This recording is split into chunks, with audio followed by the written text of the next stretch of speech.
So what'd the dog do when I left the boat to go clean up her dog shit? Just took off your bed. She hopped in my bed. She stole my bed. She stole your bed. Was sleeping on your pillow. She hopped up here. She stole the upper berth. Okay, she's sleeping on my pillow. And then when the waterfall came down, because that's still not sealed, she ran back with the kids.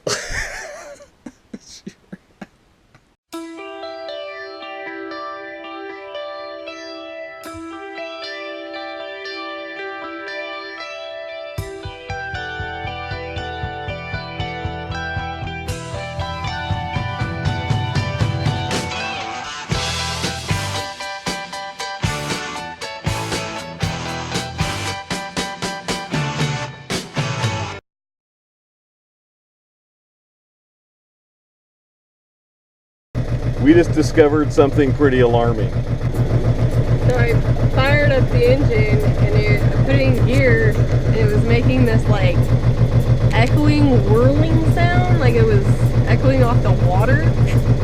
And so Justin went down below and he said it wasn't coming from there. And then he poked his head over the back of the boat and not good news. Yeah, we had to basically put it in neutral. I'm looking down there and the zinc is gone. It came off the back of the prop. So now we're limping it into Richardson Bay so we can anchor. And luckily, West Marine and Dick's Chandler are in walking distance from there. So tomorrow we can go try to resolve this issue. we'll get it sorted out, but we're limping it in for the time being. So there you have it. Sailing is easy. Richardson Bay was just serene and beautiful when we finally made it there. We were happy to put down the hook. What's this rocking from? Well, who knows?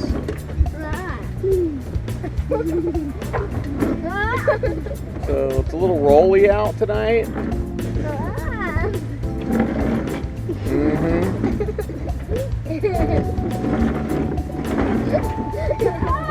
Guys, okay guys, hey look, you still gotta get your chores done.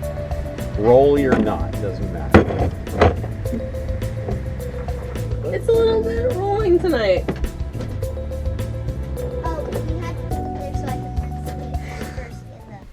We used the GoPro to I spy on what the problem was.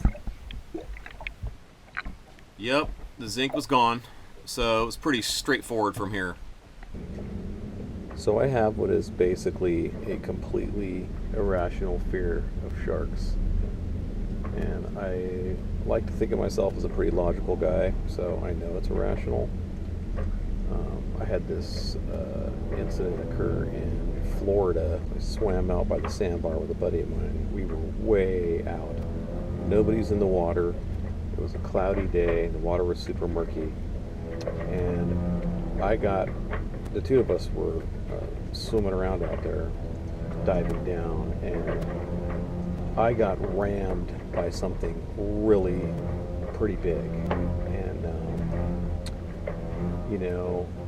the first thing that registered in my mind was shark. It hit me right in the thigh. Charlie horsed my leg, and he was a good 12 feet away from me at the time, so obviously it wasn't him. But we both swam back, side by side, so nobody was, falling behind, and the last 100 yards ended up being a race pretty much. I'm not thrilled about getting in the water, but it still had to be done. So in I went.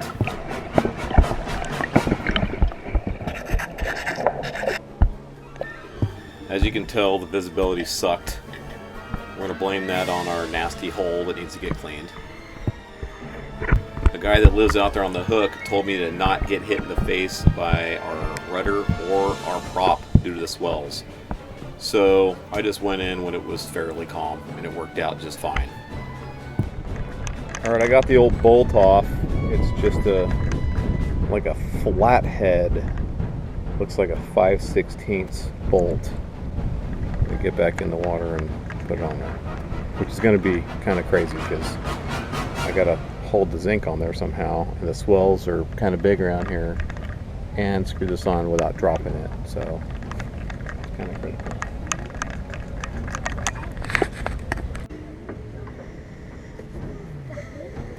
One of the cool things we learned while doing this was that it's actually pretty easy to get in and out of the water at the back of SV Rad Mode due to the boomkin stays.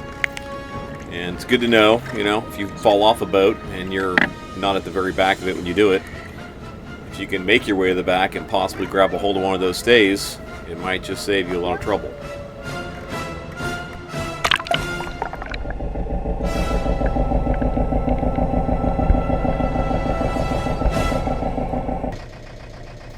After our failed attempt at provisioning in Martinez, we went ashore to Sausalito to try again.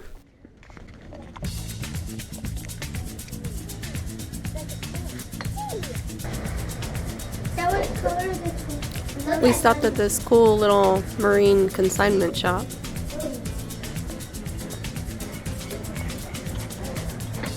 So we just talked to Michael at Duke's Chandlery. He was so cool. He drew us a map of where to go around here to get stuff done that we need. And says he can list a lot of the Merriman Brothers and South Coast stuff that we have and get it sold. So we're gonna go with him. We haven't had any luck on eBay. So we're gonna go get it, bring it back. We took some of the vintage equipment that we found on Rad Mode into Duke's Chandlery. Michael was super cool and hooked us up with an online account so we don't have to stay in the area when it sells. We haven't worked a lot with consignment shops, but this seems like a pretty cool idea that you can see what you're selling and what has sold and that kind of thing. But he was real easy to work with, and we'll definitely work with him again. So Michael at Duke's Chandlery, he described Sausalito as water world. All the liveaboards that live out in Richardson Bay, they're stealing from all kinds of other people. Apparently, he said, absolutely under no circumstances leave your boat anchored out there. So we're gonna take his advice. Yeah. Yeah, sounds like good advice. We're gonna take it. Sausalito was warm and pretty, and we enjoyed walking around downtown and just kind of seeing the sights.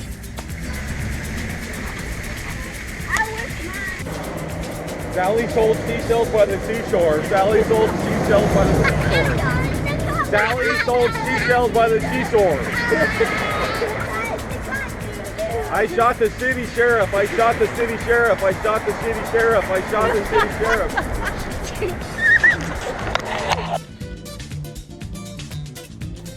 We love checking out libraries. Just kind of exploring around. And we love good pizza and beer. This was Dario's. It was good pizza.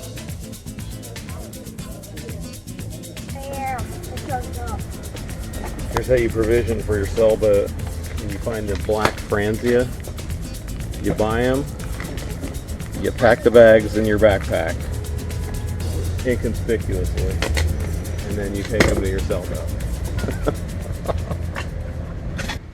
So we just played with some extra tackle we have with our Staysail, and we're pretty sure that we're going to be able to set Rad Mode up with a self-tending, loose-footed Staysail pretty easily and pretty cheaply, and it should allow us to get a little closer to the wind than we thought possible if we put a track on the cabin top.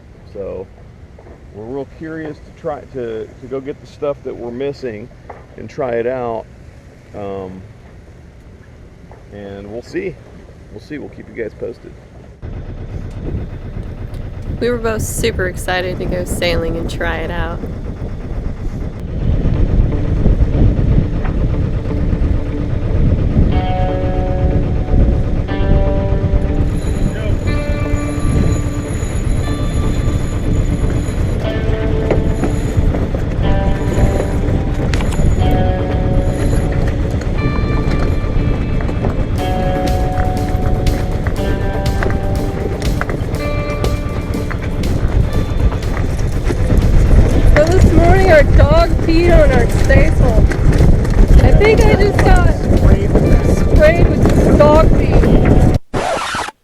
Yep, you heard me right.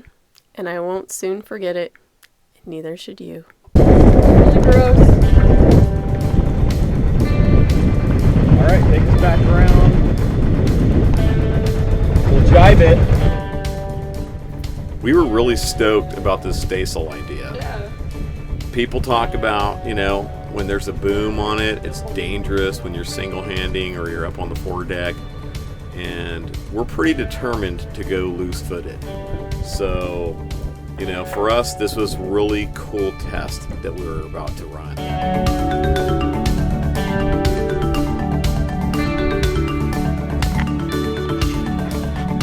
Just saw our first dolphin ever from Rad Mode's cockpit.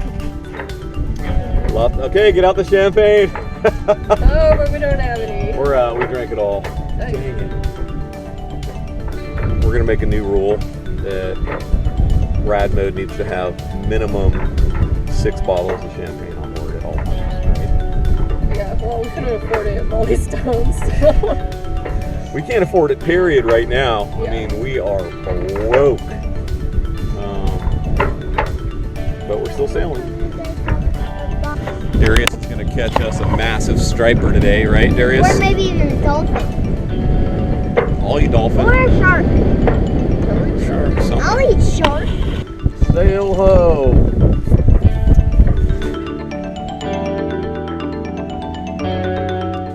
It's just so amazing to pull the sails up on a sailboat that you finished, you know? And so for me, every single time this happens, it's a special moment. Even when we're, you know, just have the Staysail up and nothing high speed's going on, it's still just so cool.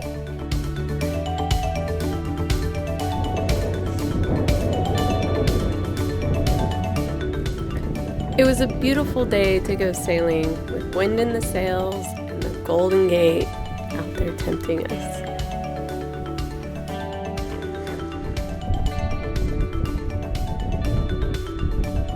So we've been through Raccoon Straits quite a few times, right? Well, meaning like a half dozen. Right? To us it was quite a few. But every time we came through here, still in it right now, it's just been totally chill and easy. And we just kind of experienced a little bit of what people talk about. The wind was whipping around Tiburon Point here. We've got a northwest wind, and I can see how if we have too little sail up, probably. Still playing with the boat, still seeing how it sails with just the Staysail up, trying out our new rigging on it, stuff like that, which we're finding out we don't really like that much. But yeah, the tide rips through here. It took us and just turned the bow 90 degrees in a heartbeat, right? With pretty much no warning. So, you know, the legends are possibly real. We just got a very instructional lesson here. The sail bag we use as a sail cover on our head sail is about to blow off. And Christina's had to get out on the bowsprit. Hold on, babe. To secure it. And taking her for a ride. Better than a ride at Disneyland, huh? I thought I was gonna get gypped. Dude, you went for a ride right there. Seriously. Look in the water, and the water's like, oh man, I'm gonna get a bath. After dealing with that issue, of course, there's always another one. And we realized this self-tacking loose-footed Staysail idea was total shit. So we kicked the engine on, got ourselves into the wind, and I went up there to pull it down while Christina stayed at the tiller. All right, babe, can you take that off that bridge?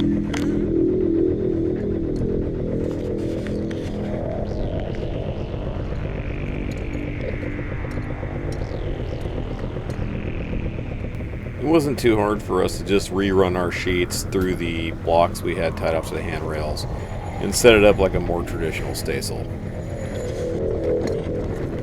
Other than getting flogged like a naughty little slave and going for a little bit of a ride, it's pretty easy work.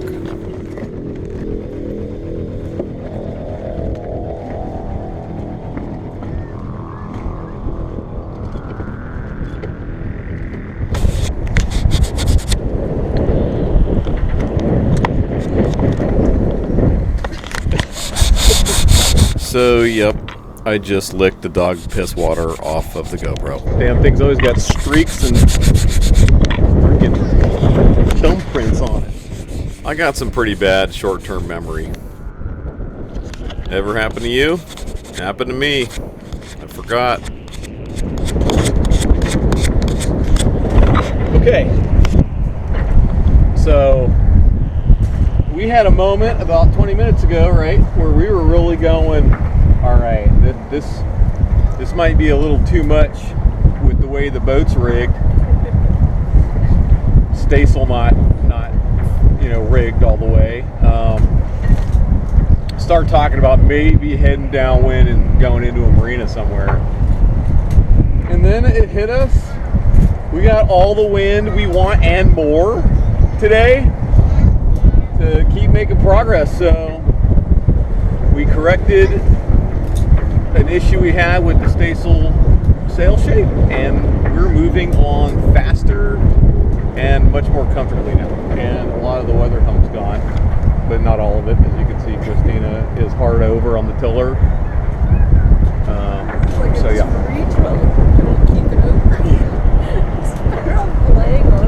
So we think we've got too much head sail up. We're probably gonna put a couple reefs in the main and pull that up. We'll be moving along even better, huh?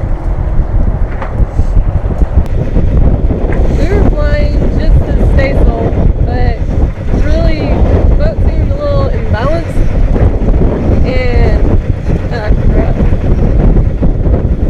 And we didn't have much steerage, so we decided to try to pull the main up, but we're gonna have to do that with since we don't have any reef points, we gotta tie the second reef point with some sail ties to the boom. So we're like tackling that now. Like Brad wants to pack. Come on, baby.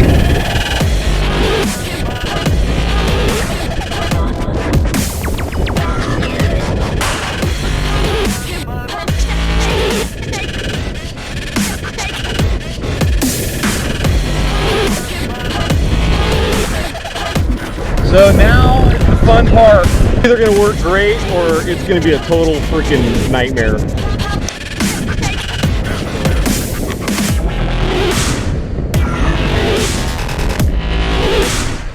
All right, take us into the wind.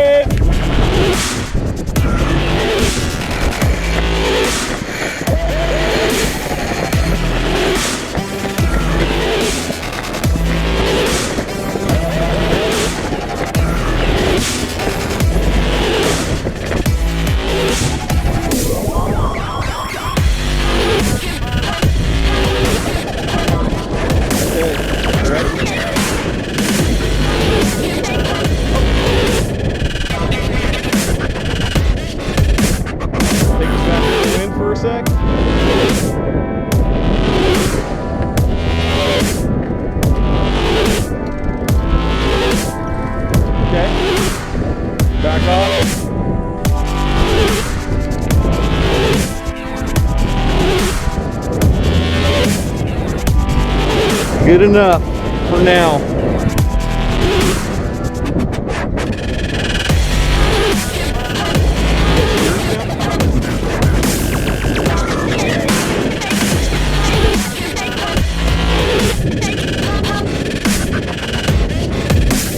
.2, 5.9. We have no reef points on the boom yet. Well, none of the cheek blocks or nothing, so we had to kind of ghetto rig it. I just tied that one down and then tied this one down and back. And We're sailing. It's a go. Hillbilly that crap. When in doubt. When in doubt, hillbilly it out.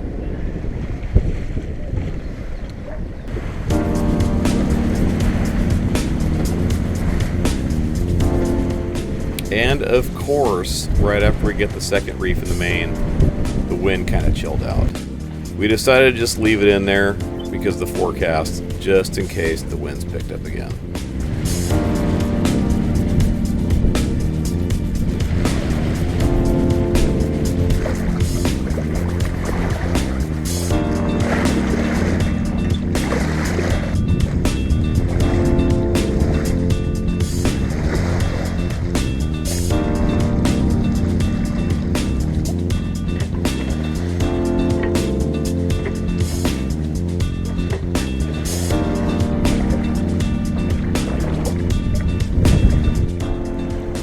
Quickly turned from what was beginning to become a nightmare into a pleasurable evening sail.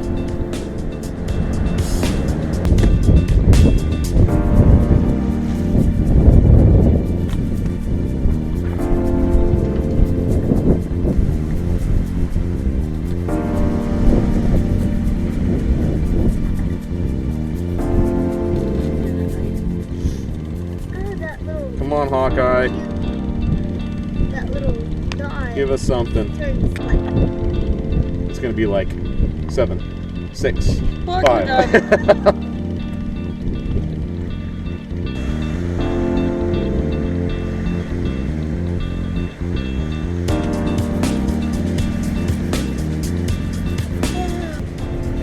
Well, we've had good winds today, and the sailing went really good. We didn't make it as far as we were hoping to, or I should say we haven't yet. So, and it's getting dark out, and our lights on top of the masts aren't working, so Justin just pulled up a temporary solar light up there that you can see. So other boats can see us. And hopefully it'll be good enough for now. But we're gonna keep going because we're not there yet. We're in the strait right now, so there's no option of anchoring or doing anything else but to keep going. Yeah. All right, we made it to Benicia Marina in the dark, and there were all kinds of freaking jacked up obstacles. There's a huge barge with a crane on it, like right outside of the seawall. The seawall's not very visible in the dark if you haven't, come in here in the dark before, which I have not. Neither of us have. And then there was one right inside the seawall too. Yeah, on there's the right. another barge with a crane on it right inside. So we had like 4 feet of clearance on each side coming in. There's all these white plastic markers sticking out of the center. Well, that's because it's low right there. You don't have much room. Oh, is that what it is? Yeah, The it's low like 4 markers? feet. Okay. They're markers that tell you how deep it is. Well, we're sitting at the fuel dock right now. It's just under 6 feet draft. Well, it's just under 6 feet deep there. We've been sailing all day, and I'm frozen. It's like 45 degrees right now. Yeah. If we had a better GoPro, you guys would have been able to see the action. Yep. But we don't even bother filming it with this one because it just. You're not going to see it. Yeah. This is just the regular Hero, so it doesn't pick up good. It doesn't have good low light. But that's it. We're gonna go get some hot chili in us. Yeah. And take the dog to the park to take a poop. Thanks for watching episode 3. If you liked it, please like and share it with your friends. Also, if you're interested in more adventure, please subscribe to our YouTube channel. Speaking of that, we'd like to thank our over 1,000 YouTube subscribers for just being a part of what we're doing. Also, we'd like to thank David Duncan for becoming our newest patron on Patreon.